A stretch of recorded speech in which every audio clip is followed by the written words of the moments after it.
Summer వచ్చింది కదండి. So బేబీస్లో ఇంట్లో ఉండి ఆడుకున్నా కూడా డీహైడ్రేషన్ అయ్యే ఛాన్స్ ఉందన్నమాట.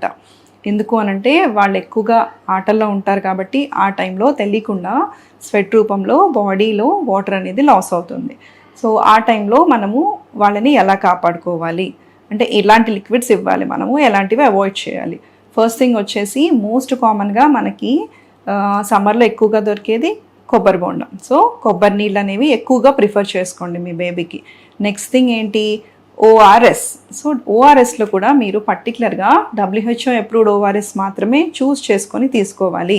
ఎందుకంటే దాంట్లో మాత్రమే మీకు షుగర్ క్వాంటిటీ కానివ్వండి, ఎలక్ట్రోలైట్స్ క్వాంటిటీ కానివ్వండి, అవన్నీ కరెక్ట్ పార్ట్స్లో ఉంటుందన్నమాట. సో మీరు దాన్ని ఎలా ఇవ్వాలి మరి అని అనుకుంటే, నార్మల్గా అయితే రోజు 100 to 200 ml ఆఫ్ మనకి ఓఆర్ఎస్ ప్యాకెట్స్ అనేవి 200 ml ఆఫ్ వాటర్లో మిక్స్ చేసే ప్యాకెట్స్ అనేవి దొరుకుతాయి చిన్నవి. సో దాన్ని మీరు రోజు కూడా ఒకసారి మీరు మీ బేబీకి తాపించవచ్చు. అదే కనుక ఎక్కువగా లాస్ ఉందనుకోండి, అంటే లూజ్ మోషన్స్ అవుతున్నాయి మీ బేబీకి, అలాంటప్పుడు ఎంత వాల్యూమ్ మనం రీప్లేస్మెంట్ చేయాలి అని అంటే, సపోజ్ లెస్ దాన్ 2 years అంటే above 6 months babies, less than 2 years babies అనుకోండి, మనము every time baby loose motion pass చేసినప్పుడు minimum of 50 to 100 ml of ORS అనేది మనము బేబీకి ఇవ్వాల్సి ఉంటుంది.